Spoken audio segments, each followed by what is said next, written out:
na presença dele, adorando e bendizendo ao Rei dos Reis, ao Senhor dos Senhores.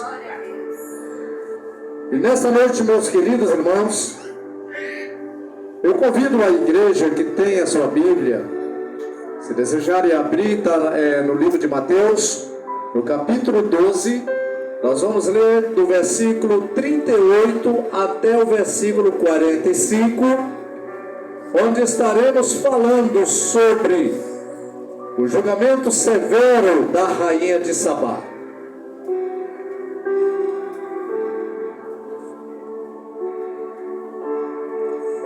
Os que acharam, fique de pé, por favor, e vamos ler a palavra do Senhor. Então alguns dos escribas e dos fariseus, aleluia, tomaram a palavra dizendo: Mestre, quiséramos ver da tua parte algum sinal. Mas ele lhes respondeu e disse: Uma geração má e adúltera pede um sinal, porém não se lhe dará outro sinal senão do profeta Jonas.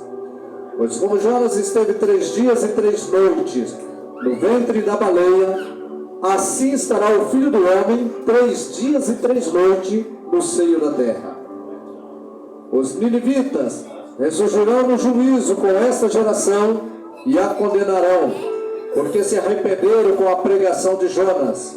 E eis que está aqui quem é mais do que Jonas. A rainha do sul se levantará no dia do juízo com esta geração e a condenará, porque veio dos confins da terra para ouvir a sabedoria de Salomão. E eis que está aqui quem é mais do que Salomão. E quando o espírito imundo tem saído do homem, anda por lugares áridos, buscando repouso, não o encontra. Então diz: voltarei para minha casa de onde saí, e voltando acha desocupada, varrida e adornada. Então vai e leva consigo outros 7 espíritos piores do que ele, e entrando, habitam ali, e são os últimos atos desse homem piores do que os primeiros. Assim acontecerá também a esta geração má. Glória a Deus. Os irmãos, fiquem à vontade, se assentem. Aleluia. Glória a Deus. Aleluia. Lendo essa passagem das Escrituras, achei interessante falar sobre o julgamento severo da rainha de Sabá. Mas alguns dos escribas e fariseus pediram ao Senhor que lhe mostrasse algum sinal para que eles pudessem acreditar no Senhor Jesus. Eles queriam ver da parte dele algum sinal. E Jesus então imediatamente os taxa de geração má e geração adúltera. Eles queriam um sinal, mas o Senhor lhes disse que o único sinal que estaria à disposição deles era o sinal do profeta Jonas. Porque o profeta Jonas, meus queridos irmãos, para quem não conhece a história dele, foi o profeta de Deus.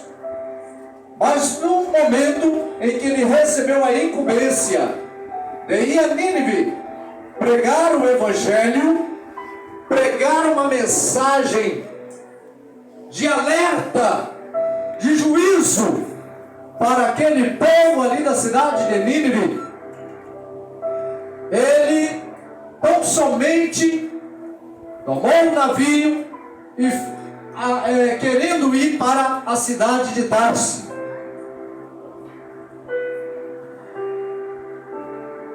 E quando ele embarcou naquele navio rumo a Tarso, levantou-se no mar uma grande tempestade, e ali então o comandante daquela embarcação, juntamente com os marinheiros, ficaram muitíssimo preocupados, não entendendo exatamente o que estava acontecendo. Lançaram sorte, para ver o que estava acontecendo.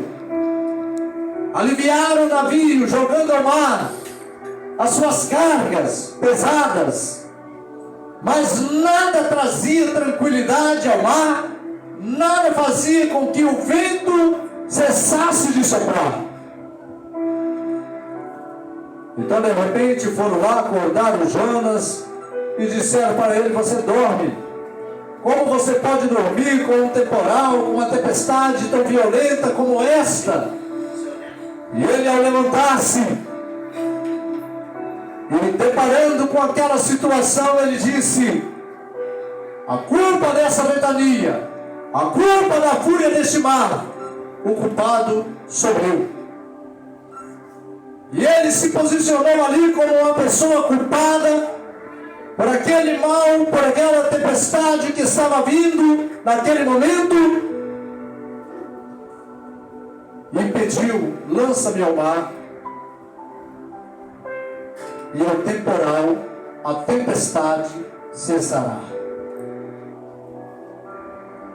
Ainda com um pouco de dificuldade para fazer isso, mas finalmente foram convencidos de que o homem em estado de desobediência pode trazer severas consequências no seu meio ambiente. O homem que desobedece a Deus pode ser um perigo para uma embarcação, pode ser um perigo para uma sociedade, pode ser um perigo para uma nação, pode ser um perigo para o mundo. E ao lançar aquele homem no mar, o vento parou de soprar, o mar se acalmou, e Jonas, que todos pensavam, agora vai morrer, sendo lançado no mar.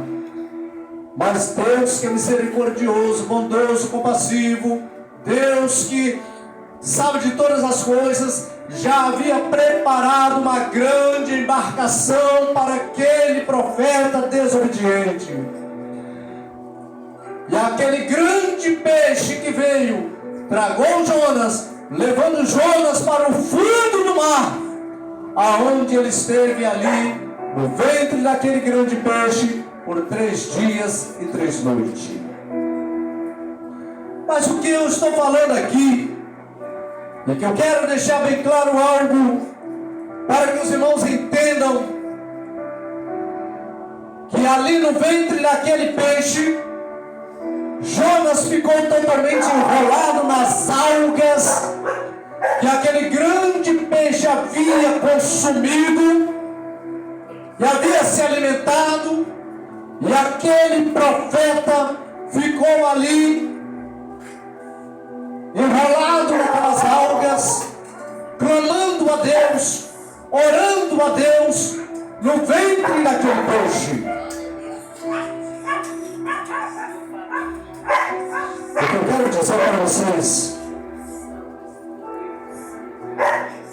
um crente em desobediência, um crente desobediente faz mal até para o peixe. Aquele peixe pensou em se alimentar para poder se aliviar, talvez do mal-estar que estava causando dentro dele. Ali estava um profeta desobediente que havia desobedecido a Deus e estava causando transtorno estomacal naquele peixe. A ponto, depois de 3 dias, depois de 3 noites, aquele peixe receber a ordem divina para ir e vomitar aquele profeta na praia de Tarsis. Vale a pena ser desobediente a Deus? Vale a pena andar contrário à palavra de Deus? Vale a pena ignorar os ensinamentos do Senhor? Eu acredito que não.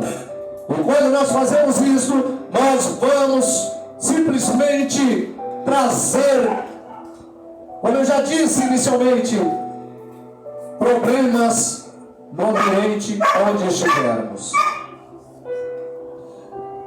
Jesus, meus queridos irmãos, pelo contrário, a Bíblia diz que ele em tudo foi obediente ao Pai.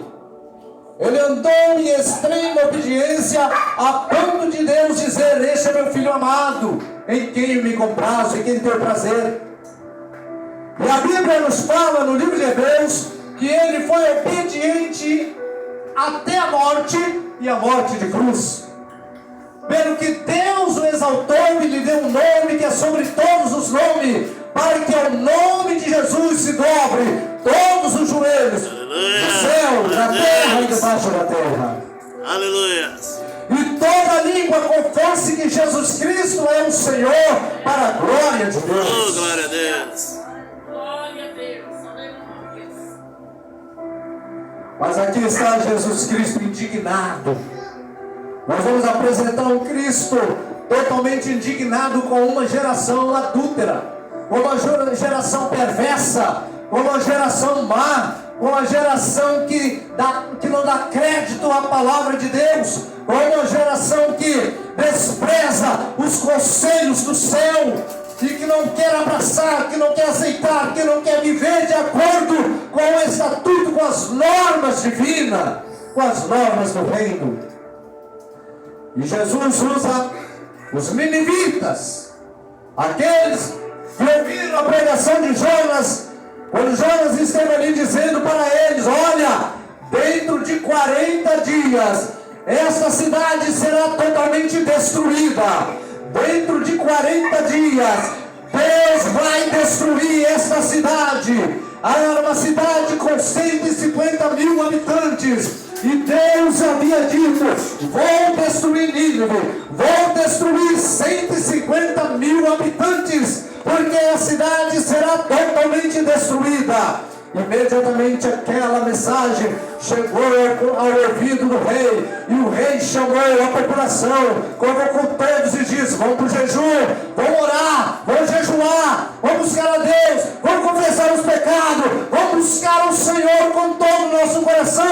Quem sabe Ele vai se arrepender e não vai trazer consequência, não vai trazer mal sobre a nossa cidade de Nínive. Glória a Deus. Glória a Deus. Glórias a Jesus. Eu quero dizer para vocês que a oração faz um resultado positivo nas nossas vidas. Glória a Jesus. O jejum é algo fundamental para quem deseja uma vida de vitória, uma vida de sucesso, uma vida de êxito, uma vida de oração. Aleluia. Nós alcançamos o céu. A oração comove o coração de Deus. Glória a Deus. Porque Deus espera que o seu povo que clama pelo seu nome se humilhe, ore, busque a sua face e se converta dos seus maus caminhos. Mas Jesus, indignado, agora diz: os ninivitas se arrependeram. E os ninivitas serão juízes no juízo final. Os ninivitas vão se levantar contra essa geração má e adúltera, e vai condenar essa geração. Sabe por quê, meus queridos? Porque essa geração, ela é egoísta, ela é avarenta, ela é arrogante, é jactanciosa, é implacável, é caluniadora, é mais amiga dos prazeres do que amigos de Deus. É uma geração que quer viver dos prazeres mundanos, das orgias, das bebedices, dos vícios malditos. Querem viver do pecado, das negruras desta vida, de tudo que contraria os princípios de Deus.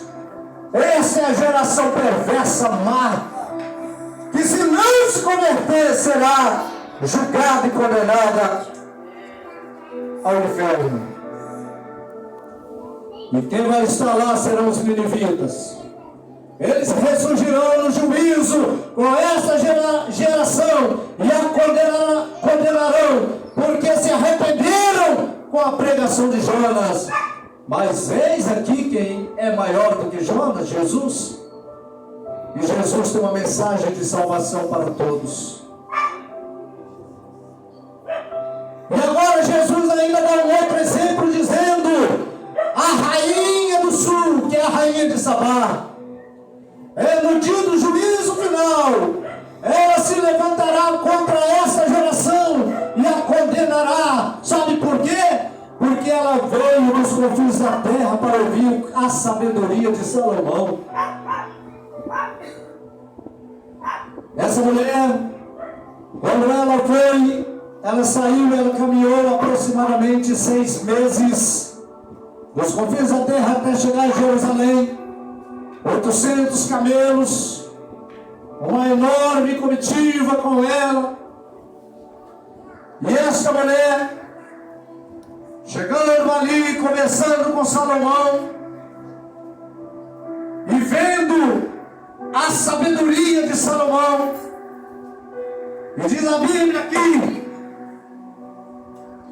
que ela ficou pasmada com a sabedoria de Salomão, com a casa que Salomão havia edificado, com a comida que estava sobre a mesa, sobre o assentar dos seus servos, sobre o posicionamento ou a postura de seus criados, sobre a maneira como eles se vestiam, sobre os copeiros, e o mais interessante, sobre a maneira como eles subiam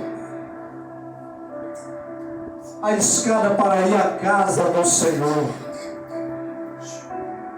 O texto aqui nos diz que ela ficou como que fora de si, vislumbrando todas aquelas coisas maravilhosas que ela nunca tinha visto antes, e que estava ali contemplando no reino do homem mais sábio do mundo, que era Salomão.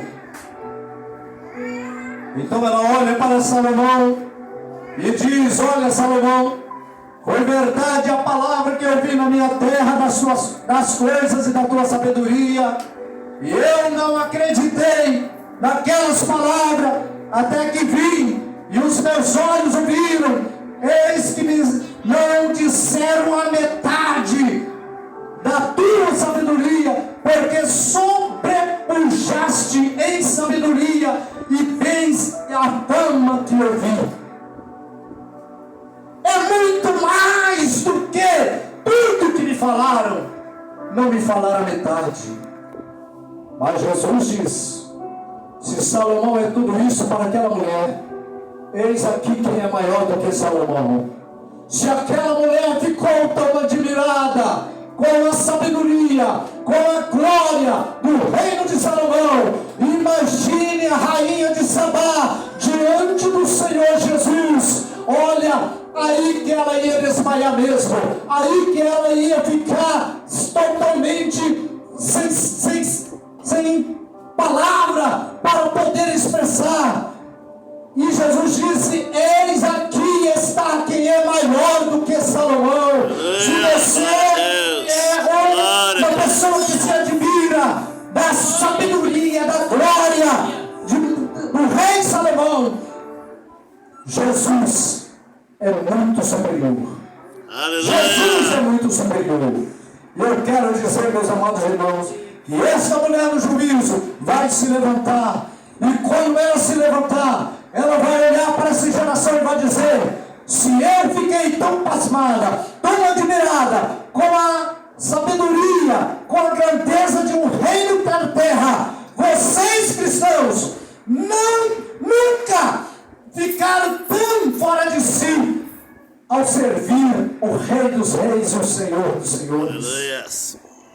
As pessoas não estão dando o devido valor ao Senhor Jesus Cristo. Ele é maior do que Jonas, ele é maior do que Salomão. Se nós ficamos impactados com a grandeza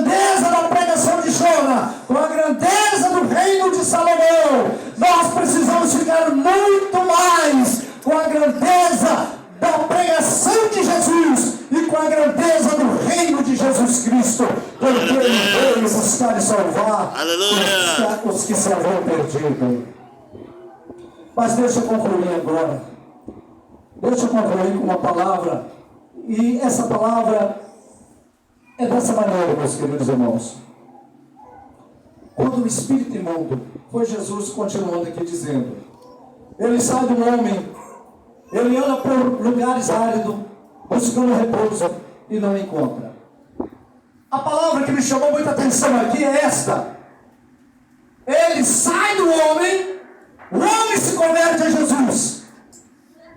Ele vai para um lugar árido buscar repouso. Mas nos lugares áridos, ele não encontra repouso.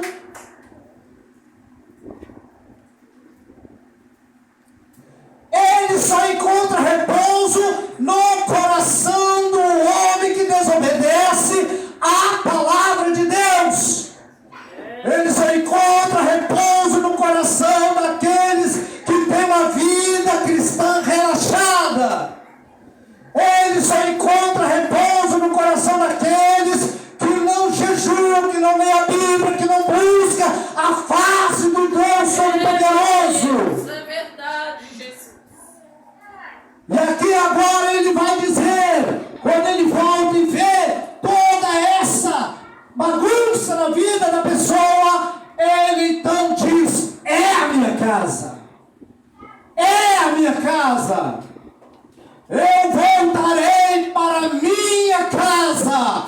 Ele tem coragem de chamar aquilo que você não me entregou para Jesus. Ele tem coragem agora de dizer, eu voltarei para a minha casa. De onde saí. Voltarei para a minha casa de onde saí. E voltando vai ser desocupada, varrida e adornada. Então vai e leva consigo 7 espíritos piores do que ele. A palavra 7 significa plenitude. Ele leva o espírito para tomar posse de tudo que está relacionado à sua vida. E Jesus disse assim, acontecerá essa geração. Porque lá eles tiveram a oportunidade de desprezar e abandonar completamente o espírito imundo. Mas nesses últimos tempos, preste atenção nisso, já estou encerrando aqui. O Senhor Jesus, o apóstolo São Paulo, os profetas, principalmente Paulo fala que nos últimos dias muitas pessoas estariam virando as costas para o Senhor para ouvir a espíritos enganadores e aceitar doutrinas de demônios. São os demônios voltando novamente para a casa de onde eles saíram. Isso é muito sério. Isso é muito sério. Isso é muito sério. Muitas igrejas hoje estão abrindo os seus corações, as suas casas, as portas dos seus templos, para que haja ensinos demoníacos, doutrinas de demônios sendo anunciado e pregado. Se você não quer fazer parte disso, então é tempo de você buscar verdadeiramente o Senhor com todo o seu coração. E orar ao Senhor e falar, Senhor, não me deixa desviar, nem para a esquerda, nem para a direita. Não me deixa sair nem um centímetro sequer da tua presença, mas que eu permaneça firmemente olhando para Jesus, que é o autor e consumador da minha fé. Aleluia. Isso é muito sério, meus queridos. E nós estamos deixando essa palavra para que você possa entender que Jesus está voltando.